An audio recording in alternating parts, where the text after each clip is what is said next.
Welcome everyone to another Vana'Gear devlog. Today we'll be diving into some of the enemies that you'll be encountering outside the city walls of Za'Tar, the weapon skill ups, weapon abilities, and some of the UI changes that I've been working on over the past month. Before we get into that, let me give a quick thanks to the people who support Vana'Gear over on Patreon.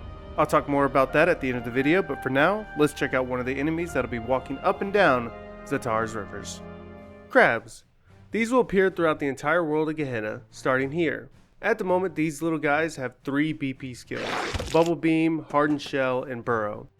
Crabs, and well, this goes for all enemies, gain the chance to use skills when above 1000 BP, and they increase this likelihood that they'll use a skill depending on the amount of BP they currently have.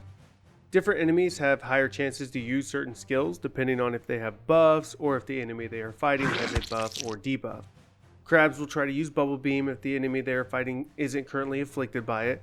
If you're wondering what Bubble Beam does, it reduces the strength of the target depending on the BP used. If they are below 50% HP, they'll focus on using Hardened Shell and Burrow instead, with a slight chance to still use Bubble Beam. Hardened Shell grants a 3-second buff that'll slowly grant an overshield, while Burrow allows the crab to become immune to damage for 3 seconds and then re-emerge to deal AoE damage to all targets around it in a small radius. Players can move to avoid the damage if they react in time. Now let's move on to our next enemy, the Corrupted Goat.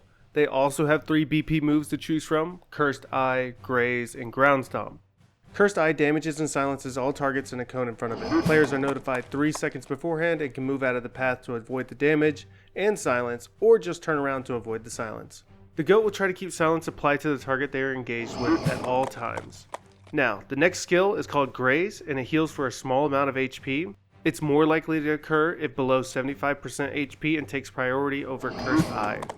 And finally, we have Ground Stomp, a simple weapon skill that can close or open reactions, which deal damage based off its leading element. Speaking of reactions and weapon skills, let's take a break from the enemies and beat on the dummy to earn some skill ups. All weapons in Vana'Gear require you to level up your proficiency with them in order to use weapon skills, which in turn can lead to reactions, which also allow mages to spell burst off of them. The proficiency you have with weapons transfers to all skills, so the work you put into a sword can, let's say, help your accuracy and damage if you ever decide to level up Battle Mage, or another class that can use swords. At the moment, I can only show off Dual Slash, the first weapon skill of swords, and it is available from skill level 5. Weapon skills use all currently available BP, and for most, will increase the final damage. Building up 1000 BP can be a time-consuming process, and in the early levels make combat super slow. To help with this, I've introduced action skills. These are additional basic attacks that the user can trigger to help build BP early on, and each class will have 3 total action skills unlocked at levels 1, 30, and 60. They reset attack timer progress, so use them after auto attacks to reduce delay and increase BP generation. Let me quickly show you some of the changes I've made to the hotbar in the skill selection window while we're here. Before, when you hovered over a skill, nothing would happen. But now, a much smaller tooltip appears, giving you a brief description of the skill without having to open up the big gear set menu. But, middle mouse clicking will bring up the old gear set menu just in case you want to bind some new gear sets to it, or change out some combat modes. Right clicking on a skill or left clicking on an empty hotbar slot will now open up the new skill cabinet menu. This shows all available skills you currently can bind. Additionally, you can now drag skills on and off the hotbar and cabinet. Since the hotbars can save their states and players can have multiple skills with vastly different gear sets attached to them, dragging a skill off your hotbar will now ask you to confirm the removal of it.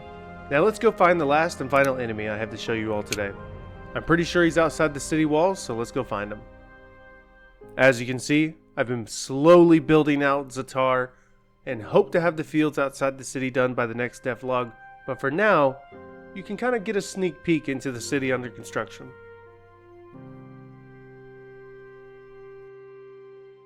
The final enemy I have to show off today is the Street Rat. This is most likely the only enemy you'll ever find in cities, but I wanted him to be a little bit more than just trash mobs for decoration. So, like the other two, he also has 3 BP moves at his disposal. But unlike the other two, he'll try to keep his Berserk buff up at all times regardless of his HP. It's currently called Rabid Strength and is enhanced based off the BP consumed upon activation.